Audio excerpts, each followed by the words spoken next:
കേരള രാഷ്ട്രീയത്തിൽ നിലനിൽക്കുന്ന ഡീൽ ആരോപണങ്ങൾക്കും സ്വർണ്ണക്കടത്ത് വിവാദങ്ങൾക്കും മറുപടിയുമായി CPIM പോളിറ്റ് ബ്യൂറോ അംഗം MA ബേബി രംഗത്തെത്തി. കോൺഗ്രസും BJPയും തമ്മിലുള്ള അന്തർധാര മറച്ചുവെക്കാനാണ് ഇടതുപക്ഷത്തിനെതിരെ അടിസ്ഥാനരഹിതമായ ആരോപണങ്ങൾ ഉന്നയിക്കുന്നതെന്ന് അദ്ദേഹം കുറ്റപ്പെടുത്തി. ന്യൂനപക്ഷങ്ങളുടെയും പിന്നോക്ക വിഭാഗങ്ങളുടെയും അവകാശങ്ങൾ സംരക്ഷിക്കാൻ ഇടതുപക്ഷം എന്നും പ്രതിജ്ഞാബദ്ധമാണെന്ന് അദ്ദേഹം ആവർത്തിച്ചു. ന്യൂനപക്ഷ ക്ഷേമത്തിനായി പ്രവർത്തിച്ച ചരിത്രം ഇടതുപക്ഷത്തിനുണ്ടെന്ന് ബേബി ഓർമ്മിപ്പിച്ചു. മുസ്ലിം ലീഗിനെ ഭരണത്തിന്റെ ഭാഗമാക്കാൻ മുൻകൈയെടുത്തത് EMS നമ്പൂതിരിപ്പാടായിരുന്നു. ഇന്ന് UDF തങ്ങളാണ് യഥാർത്ഥ ഇടതുപക്ഷമെന്ന് സ്ഥാപിക്കാൻ ശ്രമിക്കുന്നത് പരിഹാസ്യമാണ്.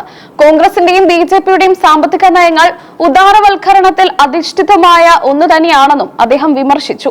വരാനിരിക്കുന്ന നിയമസഭാ തിരഞ്ഞെടുപ്പിൽ ഇടതുമുന്നണി 100-ലധികം സീറ്റുകൾ നേടി കരുത്ത് തെളിയിക്കുമെന്ന് MA ബേബി അവകാശപ്പെട്ടു.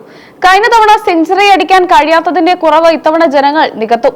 ഇലക്ട്രിക്കൽ ബോണ്ട് വിഷയത്തിൽ BJPയെ പോലെ തന്നെ കോൺഗ്രസും ലാഭം കൊയ്തിട്ടുണ്ടെന്നും അദ്ദേഹം രാഷ്ട്രീയ നയങ്ങൾ വിശദീകരിച്ചു പറഞ്ഞു. സ്വർണ്ണക്കൊള്ളയുമായി ബന്ധപ്പെട്ട് സോണിയാഗാന്ധിക്കെതിരെയും കോൺഗ്രസിനെതിരെയും അദ്ദേഹം ഗുരുതരമായ ആരോപണങ്ങൾ ഉന്നയിച്ചു.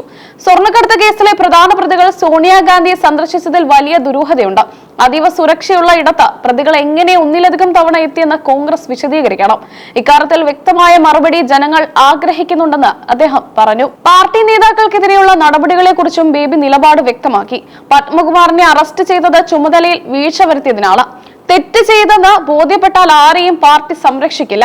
അവരെ ചെവിക്ക് പിടിച്ച് പുറത്താക്കുന്ന പാരമ്പര്യമാണ് CPMനുള്ളത്. സ്വർണ്ണക്കൊള്ള സഭ നിർത്തിവെച്ച് ചർച്ച ചെയ്യാൻ തയ്യാറാണെന്ന് അറിയിച്ചിട്ടും പ്രതിപക്ഷം ഒളിച്ചോടുകയായിരുന്നുവെന്നും അദ്ദേഹം കുറ്റപ്പെടുത്തി. SDPIയുമായുള്ള ബന്ധം കോൺഗ്രസിനാണെന്നും MA ബേബി ആരോപിച്ചു. കാസർഗോഡ് SDPI സ്ഥാനാർത്ഥിയെ പിൻവലിപ്പിക്കാൻ UDF സമ്മർദ്ദം ചെലുത്തി. ഈ വോട്ട് കച്ചവടത്തെക്കുറിച്ച് ആരും ചോദിക്കുന്നില്ല. മാധ്യമങ്ങൾ എപ്പോഴും CPMനെ മാത്രം ഓഡിറ്റ് ചെയ്യുന്നത് തങ്ങൾക്കുള്ള അംഗീകാരമായിട്ടാണ് കാണുന്നതെന്നും അദ്ദേഹം പരിഹാസ രൂപേണ പറഞ്ഞു. വോട്ട് ചെയ്യുന്നത് ഓരോരുത്തരുടെയും വ്യക്തിപരമായ അവകാശമാണ്. വോട്ട് ചെയ്യാൻ വരുന്നവരുടെ സ്വഭാവ സർട്ടിഫിക്കറ്റ് നോക്കാൻ ആർക്കും കഴിയില്ല. എന്നാൽ CPIMോ ഇടതുമുന്നണിയോ SDPIയോട് വോട്ട് അഭ്യർത്ഥിക്കുകയോ അവരുമായി യാതൊരുവിധ ചർച്ചകൾ നടത്തുകയോ ചെയ്തിട്ടില്ലെന്ന് അദ്ദേഹം തറപ്പിച്ചു പറഞ്ഞു. പേരാമ്പ്രയിലെ അനൗൺസ്മെന്റ് വിവാദത്തിലും അദ്ദേഹം പ്രതികരിച്ചു. സംഭവം പരിശോധിക്കാൻ നിർദ്ദേശം നൽകിയിട്ടുണ്ട്. എന്തെങ്കിലും പിഴവ് സംഭവിച്ചിട്ടുണ്ടെങ്കിൽ അത് തിരുത്തും. സ്ഥാനാർത്ഥിയുടെ അറിവോടെയല്ല അത്തരം കാര്യങ്ങൾ നടന്നത്.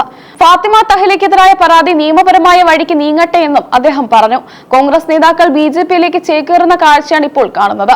മതേതരത്വം സംരക്ഷിക്കാൻ കോൺഗ്രസിന് സാധിക്കില്ലെന്ന് തെളിഞ്ഞിരിക്കുകയാണ്.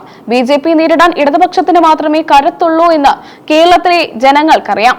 വികസന തുടർച്ചയ്ക്കായി ജനങ്ങൾ ഇടതുപക്ഷത്തിനൊപ്പം നിൽക്കുമെന്നും അദ്ദേഹം പ്രത്യാശ പ്രകടിപ്പിച്ചു.